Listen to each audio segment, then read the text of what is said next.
ఐఐటీలో IIITలో BTech చేయాలనేది మీ డ్రీమా? అయితే ఇది ఇండియాలో ఒకే ఒక యూనివర్సిటీ వల్ల సాధ్యం. అదే జేకే లక్ష్మీపతి యూనివర్సిటీ. ఇప్పుడే సంప్రదించండి. ఏంటమ్మా?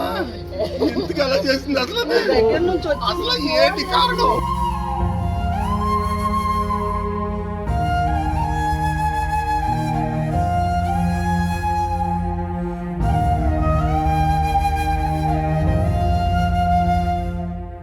పోలవరం జిల్లా రంపచోడవరంలో ఓ హృదయ విదారక ఘటన మన్యాన్ని తీవ్ర దిగ్భ్రాంతికి గురిచేసింది. ముఖ్యమంత్రి సమక్షంలో వేదికపై ఎంతో ధైర్యంగా ప్రసంగించి అభినందనలు అందుకున్న ఆ చిన్నారి నేడు ప్రాణాలు కోల్పోయి విగత జీవిగా మారింది. ముఖ్యమంత్రి నారా చంద్రబాబు నాయుడు స్వయంగా తన పక్కన కూర్చోబెట్టుకుని ముచ్చటించిన 10వ తరగతి విద్యార్థిని కుటుంబ కలహాల నేపథ్యంలో బలవన్మరణానికి పాల్పడింది. నిన్నటిదాకా ఆ ఇంటికి వెలుగులద్దిన ఆ ముత్యం లాంటి బిడ్డ నేడు లేదని వార్త ఆ కుటుంబాన్నే కాదు, ఆ ప్రాంతాన్ని సైతం శోక సంద్రంలో ముంచెత్తింది. రంపచోడవరంలో ఇటీవల అత్యంత వైభవంగా నిర్వహించిన మెగా పేరెంట్స్ మీటింగ్ కార్యక్రమం రాష్ట్ర వ్యాప్తంగా చర్చనీయాంశమైంది. విద్యార్థులు, తల్లిదండ్రులు పెద్ద ఎత్తున హాజరై ఈ వేదికపై రంపచోడవరానికి చెందిన ముర్రం వరప్రసాద్, సౌభాగ్యవతి దంపతుల కుమార్తె ముర్రం శివాని 10వ తరగతి విద్యార్థినిగా మాట్లాడే అవకాశం దక్కించుకుంది. వేదికపై ఆ చిన్నారి మాట్లాడిన తీరు, ఆమెలోని స్పష్టత, చదువుపై ఉన్న తపన అక్కడున్న అందరినీ ఎంతగానో ఆకట్టుకున్నాయి. ముఖ్యంగా రాష్ట్ర ముఖ్యమంత్రి నారా చంద్రబాబు నాయుడు, విద్యాశాఖ మంత్రి నారా లోకేష్, స్థానిక ఎమ్మెల్యే మిర్యాల శిరీషాదేవి ఆ చిన్నారి ప్రసంగానికి ఫిదా అయ్యారు.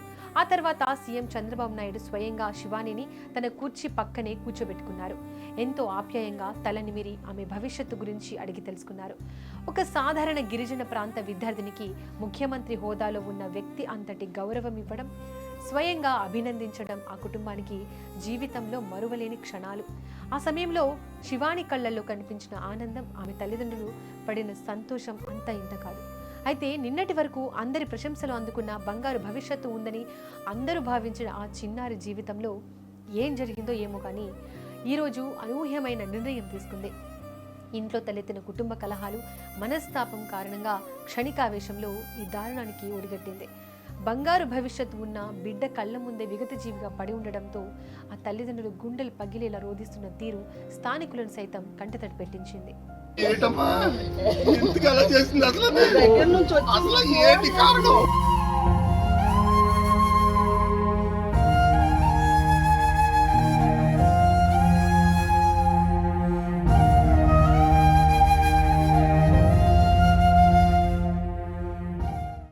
స్టేజ్ పై ఆ విద్యార్థిని ఎంత ధైర్యంగా మాట్లాడిందో చుట్టూ వేలాది మంది, ఓ రాష్ట్ర ముఖ్యమంత్రి, మంత్రులు ఉన్నా కొంచెం కూడా భయం లేకుండా ఎంత ధైర్యంగా మాట్లాడింది. కానీ ఆ ధైర్యంలో కొంచెం కూడా జీవితంలో చూపించలేకపోయింది శివాని.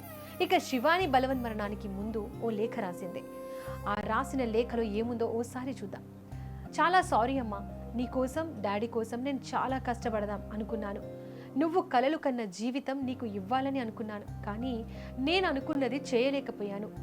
డాడీ, అమ్మ, నాకు బ్రతకాలని ఉంది, కానీ బ్రతకడం చాలా కష్టంగా అనిపిస్తోంది. అమ్మ, నీకోసం నేను ఏమీ చేయలేకపోయాను.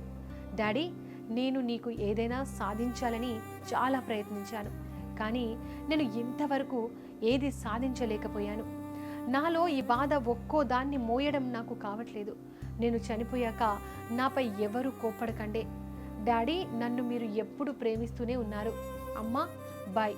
అమ్మమ్మ, జాగ్రత్త. అన్నయ్య, డాడీ మాట విని బాగా చదువుకో. అన్నయ్య, వదిన, అమ్మ, అమ్మమ్మ, మీరు ఎప్పటికైనా కలవండి, ద్వేషించుకోకండి. సారీ, బాయ్ అంటూ చివరిసారిగా శివాని రాసిన ఆ మాటలు కంటతడి పెట్టేస్తున్నాయి. నిన్నటిదాకా ఆ ఇంట్లో బంగారం లాంటి పాప ఉంది, సీఎం గారే అభినందించారు అని గర్వంగా చెప్పుకున్న ఆ తల్లిదండ్రులకు ఈరోజు చేతికి అందొచ్చిన కూతురు శవమై కనిపించడం కంటే దారుణమైన శిక్ష ఇంకేముంటుంది. రంపచోడవరం గ్రామం ఇవాళ శోక సంద్రంలో మునిగిపోయింది. ఇంటి కలహాలు, అపోహలు, పగలు చివరికి ఎంతటి దారుణానికి దారితీశాయో ఈ ఘటన ప్రత్యక్ష ఉదాహరణ. చిన్నారి శివాని మనసులో ఇంతటి బాధ ఉందనే విషయాన్ని గుర్తించలేకపోవడం ఆ కుటుంబానికి తీరని లోటుగా మిగిలిపోయింది. పిల్లలు బాహ్య ప్రపంచంలో ఎంతో ధైర్యంగా కనిపించినా ఇంట్లో జరిగే గొడవలు వారి లేత మనసులపై ఎంతటి తీవ్రమైన ప్రభావం చూపుతాయో అనడానికి ఈ ఘటన ఒక హెచ్చరిక. కష్టాలు, కుటుంబ సమస్యలు ఏవైనా కావచ్చు, కానీ చావు ఒక్కటే దానికి పరిష్కారం కాకూడదు. చిన్న వయసులోనే ఉజ్వల భవిష్యత్తు ఉన్న శివాని ఇలా అనంత లోకాలకు వెళ్ళిపోవడం తీరని లోటు. ఎందుకు అలా చేసింది అసలు ఏంటి కారణం?